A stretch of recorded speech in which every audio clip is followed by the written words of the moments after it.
Vamos lá então. Você que está aí nas redes sociais, hoje o tempo está quase vazio aqui, porque hoje é o dia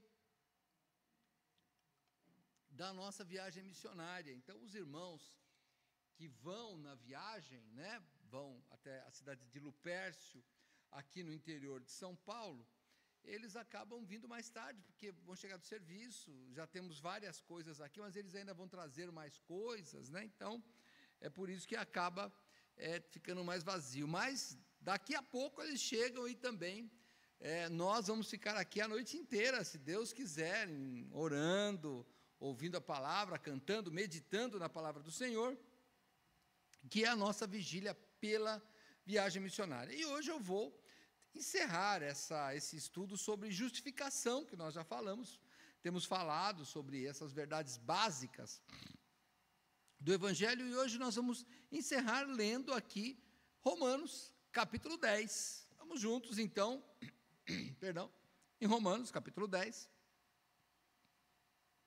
onde o apóstolo Paulo, inspirado por Deus, ele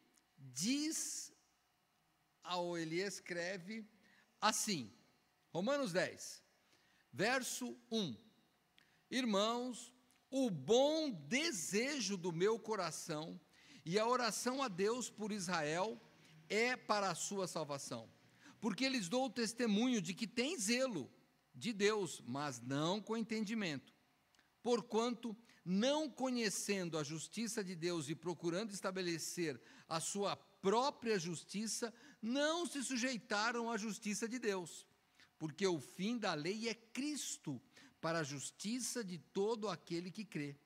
Ora, Moisés descreve a justiça que é pela lei, dizendo: o homem que fizer estas coisas viverá por elas. Mas a justiça que é pela fé diz assim: não digas em teu coração: quem subirá ao céu, isto é, a trazer do alto a Cristo? Ou, quem descerá ao abismo, isto é, a trazer dentre os mortos a Cristo? Mas que diz? A palavra está junto de ti, na tua boca e no teu coração. Esta é a palavra de fé que pregamos, a saber, se com a tua boca confessares ao Senhor Jesus, e em teu coração creres que Deus o ressuscitou dentre os mortos, serás salvo. Visto que com o coração se crê para a justiça e com a boca se faz confissão para a salvação. Até aqui. Amado Deus e Pai, nós estamos aqui clamando em nome do Teu Filho Jesus, que o Senhor nos abençoe e nos esclareça a cada dia, e nós pedimos ao Pai que talvez alguém que esteja ouvindo ainda não tem Cristo como Salvador. Alguém, Senhor Deus, que ainda não teve esse encontro que transforma a vida. E eu te peço que aqueles que já encontramos, aqueles que temos Jesus como Salvador, que possamos nos firmar cada vez mais nas tuas promessas, Senhor, porque aguardamos a vinda dele, e é em nome dele, Jesus, que nós oramos. Amém. Vamos lá, irmãos. Paulo, o apóstolo aqui inspirado por Deus, o que ele diz, né? Ele diz que está orando pela salvação do povo de Israel. Claro, olha, irmãos, o povo de Israel está em guerra hoje, e lembre, irmãos, Israel sempre está certo? Não, a gente vê na história, na Bíblia, não, é que Israel será salvo, é só isso. Não sei se agora, não sei se esse povo que está aí, mas Israel vai ser salvo, porque é o povo escolhido de Deus. Faz coisa errada, nós vemos, quando estudamos lá o livro de Reis, Samuel, a gente vai vendo, fazem besteira, é um povo como a gente. Mas Paulo diz que a oração é para salvação. E onde está o problema? Na maldade deles? Não, a maldade também nós temos. O problema é que Paulo diz assim: eu lhes dou o testemunho de que tem zelo de Deus, mas não com conhecimento.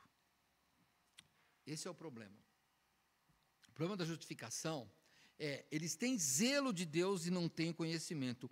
O que é este conhecimento? Quando nós vamos, eu vou deixar marcado aqui Romanos e vamos para Jó. Jó, ele faz a mesma pergunta de uma forma diferente. Vamos lá. Antes de Salmo, você tem Jó, no capítulo 9, Uma das respostas de Jó, no capítulo 9, no verso 2, ele diz assim: na verdade, sei que assim é, porque como se justificaria o homem para com Deus?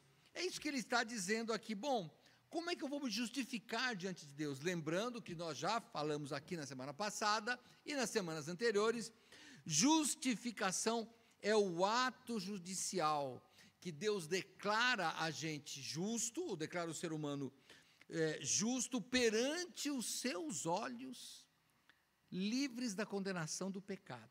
Foi isso que vimos na semana passada. Então, não tem condenação. Só que o que é que os judeus aqui, e até hoje, por isso que eles não aceitam Cristo, eles fazem? Eles fazem da sua religião, do seu zelo, da sua tradição, a justiça. E isso nós temos a tendência de fazer também, porque nós achamos injusto o nosso sofrimento. Nós achamos injusto as coisas que nós não concordamos. E não é assim, é a justiça de Deus. No verso 3, o que Paulo fala? Olha, porquanto não conhecendo a justiça de Deus e procurando estabelecer a sua própria justiça, não se sujeitaram à justiça de Deus. E aí você tem que pensar, o que é essa justiça de Deus? E aqui, nós temos que parar e pensar nisso. Você já notou que a gente fala, mas isso não é justo? Irmãos, justiça de Deus é Cristo. Essa é a justiça de Deus.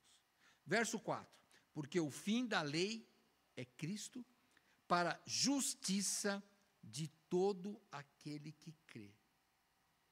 Irmãos, esta fé que o apóstolo Paulo fala de crer aqui, é uma fé que tem resultado, é uma fé que você deposita a sua vida, sua saúde, seus problemas, sua mente. Ele usou esta palavra crer aqui, por exemplo, quando aquele homem diz assim, vai cuidar lá, o centurião, né? Eu tenho o meu servo está lá doente.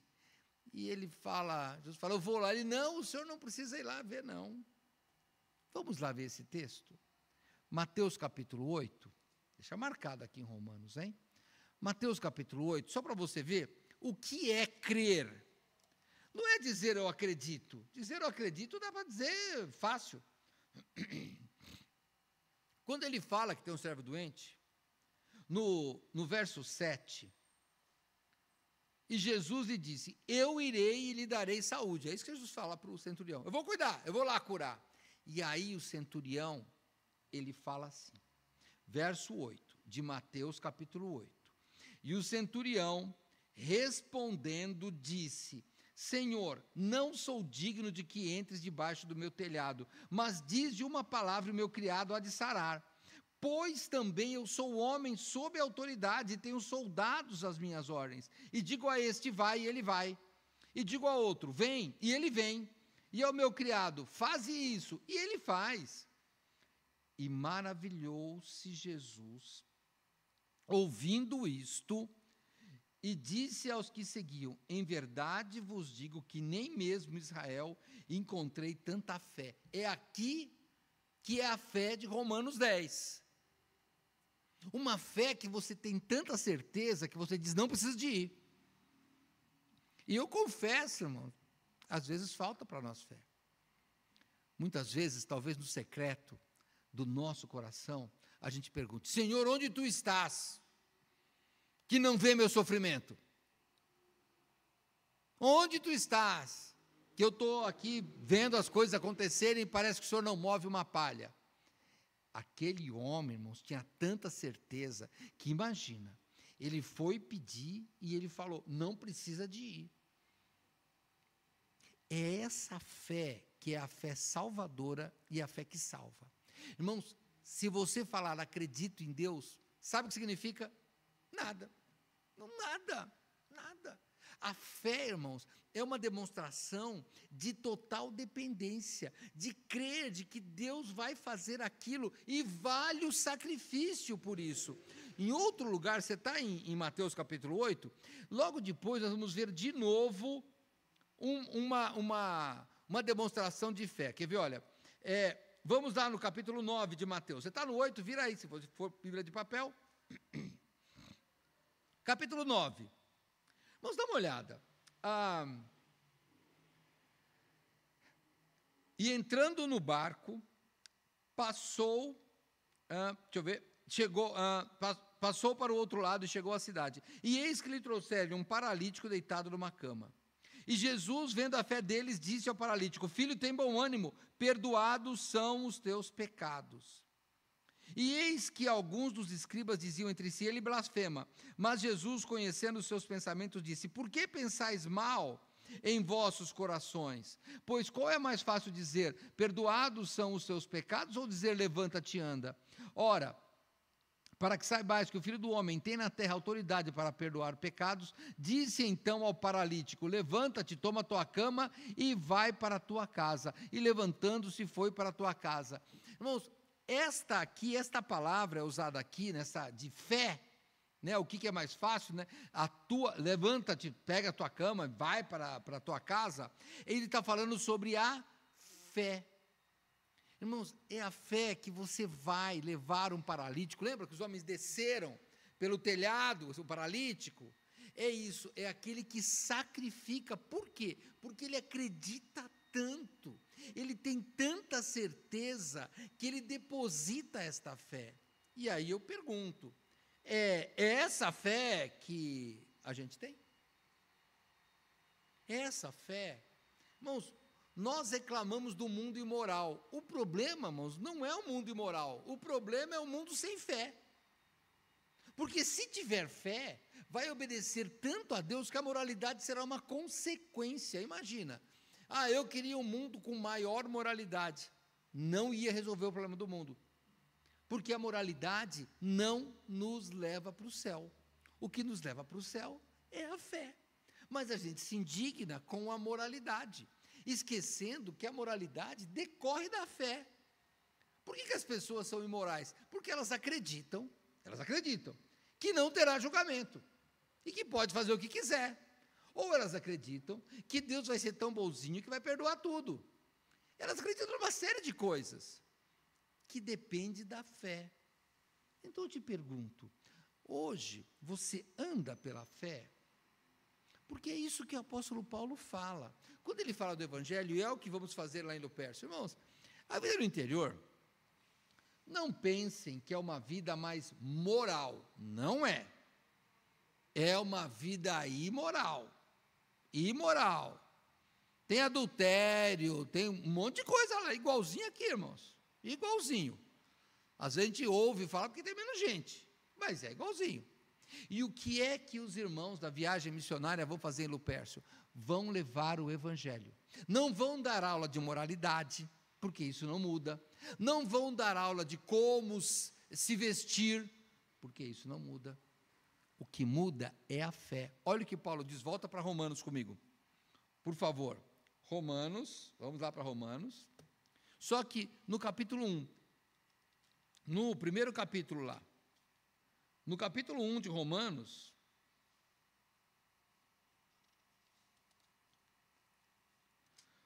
um verso conhecido que a gente sabe é o verso 16. Porque não me envergonho do evangelho de Cristo, pois é o poder de Deus para a salvação de todo aquele que crê, primeiro do judeu e também do grego, porque nele se descobre a justiça de Deus de fé em fé, como está escrito: mas o justo viverá pela fé. Irmão, fé é o seu, quando você tem fé de verdade, o seu modo de vida é diferente. O seu modo de vida. Certa vez aconselhei um casal, hoje eles não são mais membros da igreja. Eles brigavam tanto, irmãos, que foi a polícia na porta da casa deles. Eu falei, irmãos, não adianta. Não adianta ir para a igreja. Não adianta. Eu falei, irmão, não tem jeito, irmãos. o seu modo de vida não é digno da vocação. E olha, agora eu vou esquecer aquele casal do passado e vou falar de um modo abstrato. No íntimo, a gente acaba até duvidando da fé. Se ele fala que tem uma fé, mas não age com essa fé, tem algo errado, irmãos. Tem algo errado. Então, nós temos agora, viagem missionária, irmãos. Olha, eu respeito todos vocês que vão lá, hein? Depois, se vocês ouvirem essa mensagem, mas, irmãos, ali, todo mundo se passa por crente. Você vai estar numa cidade de Lupércio, uma cidade assim, pequenininha. Irmãos, quando eu fui lá uma vez, eu falei, para você ter uma ideia, tem um banco, é uma agência, que tem dentro dela uma pessoa. Ela é caixa, faxineira, gerente, atendente, ela faz tudo, uma pessoa, é desse tamanho. Quando eu fui lá pela primeira vez, fui visitar o Fabiano, ele falou, olha, quando você chegar na padaria, a terceira casa, eu falei, irmão, que padaria? Ele, a padaria. Só tem uma. Então, irmão, uma cidade desse tamanho. É uma cidade pequena. O que tem lá? Quando vocês forem para lá, os irmãos que vão, vai estar na empolgação. Você é uma pessoa diferente, você vai ser da igreja. Tanto faz. Você não é da cidade, você tem essa multidão aí, porque vai dobrar, 60 pessoas, vai dobrar o número de habitantes. Fabiano, perdoe. Mas vai ficar assim, muito mais gente diferente andando pela cidade, vai saber que é diferente, mas isso não basta. O que tem que mudar é o evangelho. Então, eu vou pedir para os irmãos que não orem pela moralidade, orem pela fé. É a fé que muda. É isso que está acontecendo, a fé que muda. A moralidade tanto não muda, que Jesus foi chamado de beberrão e comilão, que andava no meio dos pecadores. Então, ele era visto como imoral. Mas não era isso. Ele não veio pregar moralidade, ele veio pregar o novo reino, que se adquire pela fé. Essa fé. Fé no quê? Fé no trabalho de Jesus Cristo. Fé no Evangelho. Qual é o Evangelho? Lembra? Eu li aqui, no domingo à noite eu li. Eu li no domingo à noite. Irmãos, não, eu tenho aqui, irmão, fica tranquilo, não precisa não. Obrigado. Ele ia trazer água, mas eu tenho aqui a minha garrafa aqui, fica tranquilo, eu tenho aqui. Obrigadão. Então, irmãos, olha, eu li domingo à noite, lembra? 1 Coríntios 15, eu vou ler, mas você já sabe de cor. O que é o Evangelho? 1 Coríntios capítulo 15, logo no começo, também vos notifico, irmãos, o Evangelho que já vos tenho anunciado, o qual também recebestes e no qual também permaneceis, pelo qual também sois salvos, se o retiverdes tal como vos tenho anunciado. Se não é que cresces em vão, porque primeiramente vos entreguei o que também recebi, que Cristo morreu por nossos pecados, segundo as Escrituras, que foi sepultado, e que ressuscitou ao terceiro dia, segundo as Escrituras. Irmão, eu repito, nós somos morais, porque nós temos Cristo e queremos agir pela fé sem escândalo. Se for a moralidade externa, não tem valor. O livro Ana Karenina, do Tolstói, a protagonista lá, ela leva os filhos lá para a religião. E aí o autor diz, embora ela não cresce na religião. Ela não usava, ela só queria que os filhos soubessem. Sabe o que acontece? Não é spoiler porque é muito grande o livro. Mas chega uma hora que ela fala, vivo uma vida de mentira.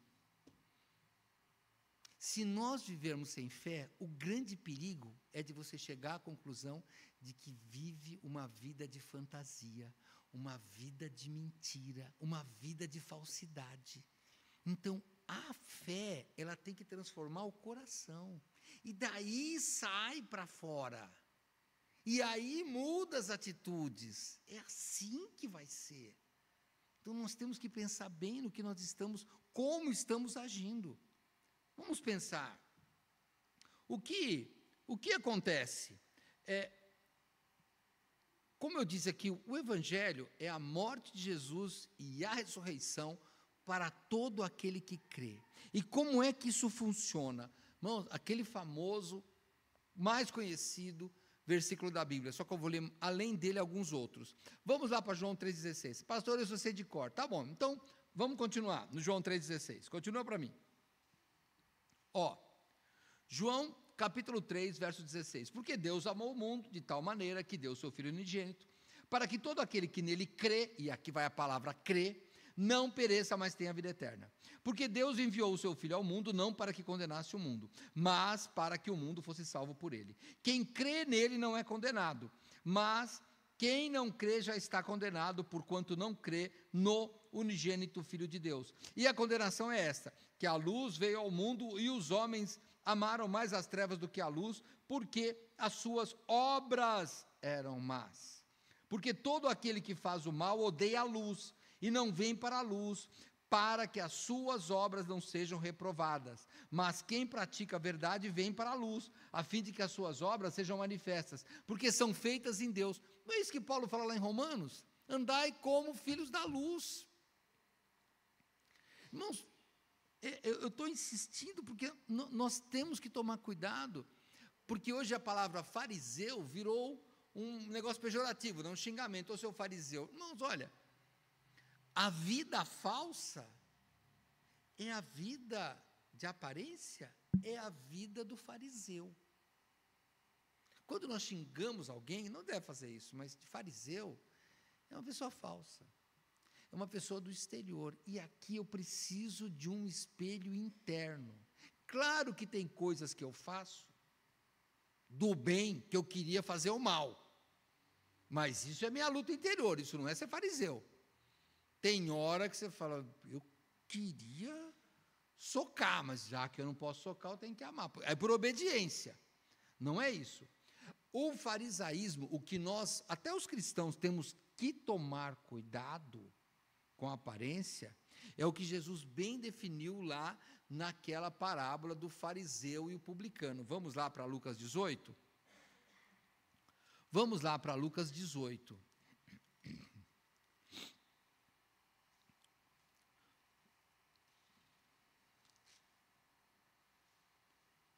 No verso 9, ele diz assim,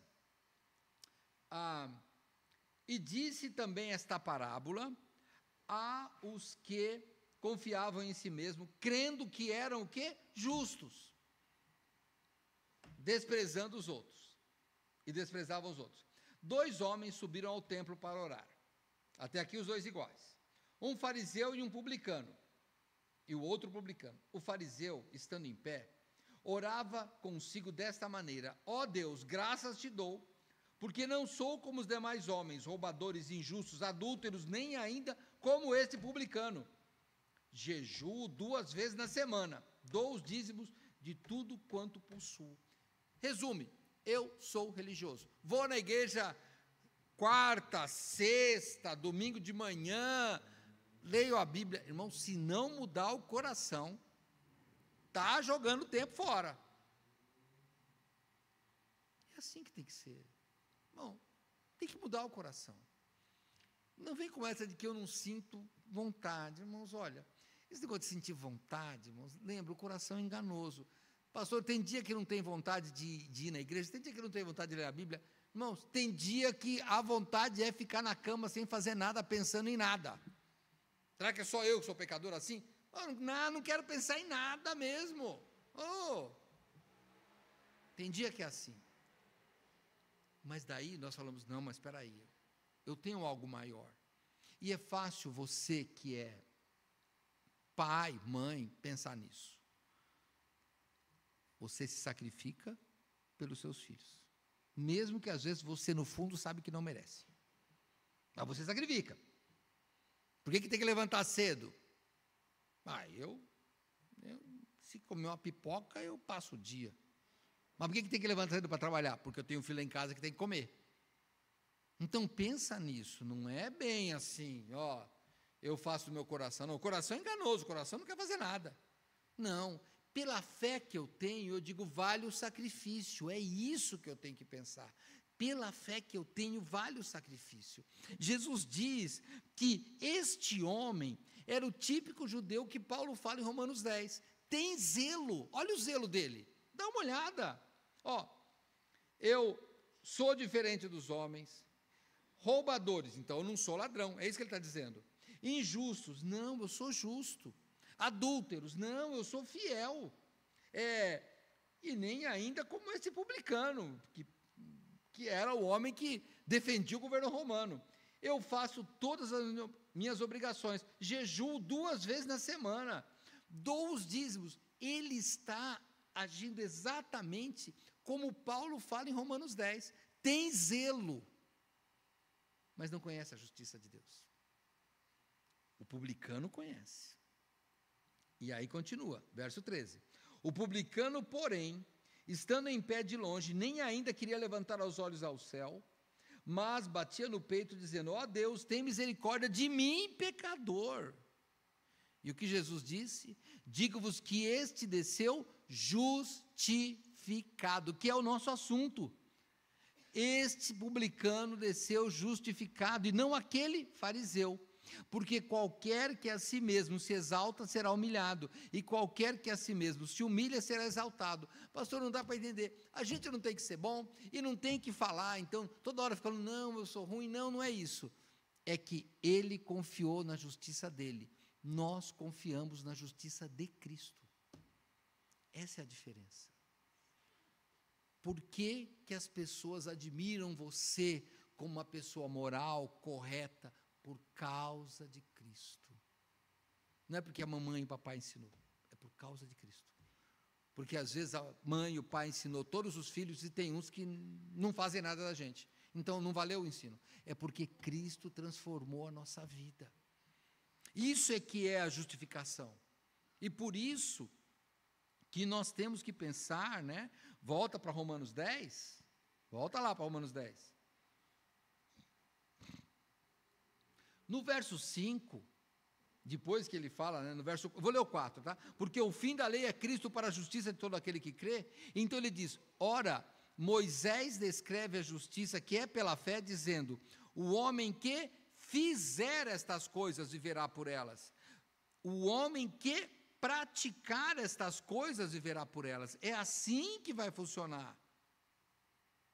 Sabe, irmãos, mesmo no Antigo Testamento, crer no Senhor era fazer as coisas, não era ficar recitando, não era isso. Nós estamos terminando já, hein? Vamos lá para Levítico, vai lá para Levítico comigo, Levítico 18.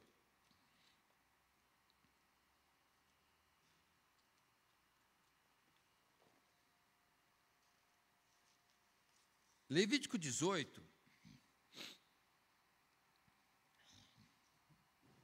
verso 2, fala aos filhos de Israel e diz-lhes, eu sou o Senhor vosso Deus, não fareis, não praticareis, segundo as obras da terra do Egito em que habitastes, nem fareis, nem agireis, nem praticareis, segundo as obras da terra de Canaã, para a qual vos levo, nem andareis nos seus estatutos, nem obedecereis às suas leis, nem andareis na tradição deles, fareis, praticareis, conforme os meus juízos, os meus estatutos guardareis, para andares neles, eu sou o Senhor. Irmãos, desde o Antigo Testamento, Deus está falando, você tem que agir desse jeito. É para andar, é meditar e trabalhar naquilo, é para isso, isso é que é justificação. Irmãos, crer em Cristo, volta para Romanos 10 para eu terminar. Crer em Cristo é muito bom. Verso 9, capítulo 10, verso 9. A saber, se com a tua boca confessares ao Senhor Jesus e em teu coração creres que Deus o ressuscitou dentre os mortos, serás salvo. Que bom. Jesus é meu Salvador, que bom. Acredito que Ele ressuscitou dos mortos, que bom. Estou salvo. Se não praticar, não é. Por quê? Porque Jesus falou que conhece uma árvore pelo quê? Pelo fruto. Irmãos, o fruto sempre ele vai vir acompanhado. Fruto do Espírito. Irmãos, tem que ter, o fruto não é, pastor, olha, eu evangelizei 20 pessoas, não é esse o fruto, hein? Quando fala de fruto, não é esse fruto, não é, é o fruto de Gálatas lá, 5:22, aquele é o fruto, esse é o fruto. Evangelizar, irmãos, até pedra evangeliza, até pedra. Um adúltero, um criminoso que fala de Cristo por outro, se a pessoa aceitar Cristo, vai para o céu e o pregador vai para o inferno. Não, irmãos, a vida tem que ter fruto de justiça. Isso é justificação, isso é salvação. Então, eu peço para os irmãos que, antes de nós, voltando ao início para a gente terminar, antes de pedir moralidade, dessa fé, para os outros e para nós mesmos. O coração é enganoso, mas nós cremos que o Senhor Jesus transforma a nossa vida. E essa será a nossa oração durante esta noite para os irmãos que vão na viagem, que lá eles possam falar de Cristo e Deus mude o coração daquelas pessoas, para que eles tenham fé. Eles vão demorar para mudar o jeito de vestir, talvez, para mudar o jeito de falar, talvez, mas o coração, ele muda na hora, porque ele nasce de novo. Então, vamos orar por eles. Hoje, está um frio aqui, né? Um tempo que estava calor até agora está frio, e vai ser uma boa demonstração de fé a gente ficar aqui. Tenha medo, irmãos, a vida é assim mesmo. Vai ser bom ficar aqui. Não tenha medo de ficar. Isso vai só demonstrar que nós vamos ficar aqui, não porque está gostoso, não porque não está com sono, não. Vamos ficar aqui por causa de Cristo, porque vale a pena servir a Cristo. Semana que vem começamos um novo estudo, tá bom? Vamos orar. Senhor nosso Deus, obrigado, Pai, pela oportunidade que nós tivemos de aprender um pouco mais da Tua Palavra. Eu te peço, Pai, nos dê frutos, Senhor Deus, que nós possamos ter esta fé, que acredita naquilo que nós não vemos ainda. Nós pedimos ao Pai que nossa vida possa ser um espelho do nosso coração com fé. E te peço agora por esses irmãos que irão para Lupércio, que o Senhor os proteja pelo caminho, Senhor Deus, proteja nas atitudes que vão tomar lá, que sejam, Senhor, atitudes de pessoas com fé. Para os que ficaremos aqui, Senhor, nesta noite, renova nossas forças.